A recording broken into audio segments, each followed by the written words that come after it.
శ్రీవారి ఆలయం సమీపంలో నుంచి ఒక్కరోజే 8 విమానాలు వెళ్ళాయి.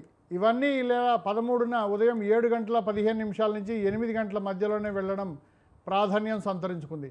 వాస్తవానికి ఆగమ శాస్త్రం ప్రకారం శ్రీవారి ఆలయంపై నుంచి ఎలాంటి విమానాలు వెళ్ళడానికి వీల్లేదు. కానీ ఏరోప్లేన్స్ మాత్రం పలుమార్లు వెళుతూనే ఉన్నాయి. ఇదే అంశంపై టీటీడీ పలుమార్లు ఈ విషయాన్ని ప్రభుత్వాల దృష్టికి తీసుకెళ్తున్నాయి. కానీ ప్రయోజనం మాత్రం ఏమీ లేదన్న విమర్శలు వినిపిస్తున్నాయి. తాజాగా టీటీడీ చైర్మన్ బీఆర్ నాయుడు కేంద్ర పౌర విమానయాన శాఖ మంత్రి రామ్మోహన్ నాయుడుకి లేఖ రాశారు. అయినా సరే మళ్ళీ విమానాలు వెళ్ళడం తీవ్ర విమర్శలకు దారితీస్తోంది. బండారు రామ్మోహన్ గారిని అడిగి ఇదే అంశంపై మరిన్ని వివరాలు తెలుసుకుందాం. సార్, ప్రతిసారి శ్రీవారి ఆలయంపై నుంచి విమానాలు వీళ్ళు అభ్యంతరాలు వ్యక్తం చేస్తూనే ఉన్నారు, అవి వెళ్తూనే ఉన్నాయి. ఎందుకని ఇలా జరుగుతుంది? కేంద్రం వినట్లేదా? అలా ఆగమ శాస్త్రాన్ని కేంద్రం పట్టించుకోవట్లేదంటారా?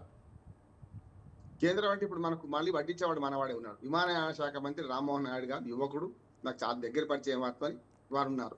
కనీసం ఇప్పటికైనా పట్టించుకోవాలని కోరుతున్నాను. ఇప్పుడు మన ప్రత్యేక హోదా లేకపోతే అమరావతి నిర్మాణంకి ఎట్లాగో మనకు నిధులు కావాలని కోరుకుంటున్నామో ఇది కూడా అంతే తప్పనిసరి చేయాలి. ఎందుకంటే ఆగమ శాస్త్ర నియమాల ప్రకారం గతంలో హాతిరామాశ్రమం కనుక కూలగొట్టే పరిస్థితి వస్తే, లేకపోతే కొత్తగా కొన్ని పనులు చేయబోతే చిరంజీవి స్వామి కూడా అభ్యంతరం పెట్టారు. చాలా మంది ఆగమ శాస్త్ర పండితులు కూడా ఈ విరోధం అన్నారు. కనుక పయనించుకోవడం తప్పు, అపచారం అంటున్నాను నేను. కొందరు మనోభావాలను గమనించాలి. ఒక రకంగా చెప్పాలంటే మనకు వాటికన్ సిటీ లాంటిది అది తిరుమలలో పవిత్రత కాపాడాలి. ఖచ్చితంగా దాని నుంచి విమానాలు పోవడం తప్పు అంటున్నాను.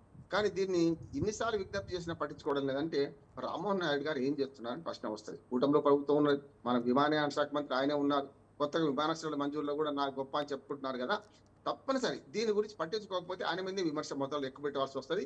ఇప్పటికైనా సరే, ఇప్పుడు అందరికీ దేవదేవుడే ఆయన, ప్రపంచంలో అందరికి కూడా ఇవాళ కలియుగ వైకుంఠం అంటాను దాన్ని. కనుక విమానాలు పోకుండా ఆపాల్సిన బాధ్యత విమానయాన శాఖ మంత్రికి ఉన్నది.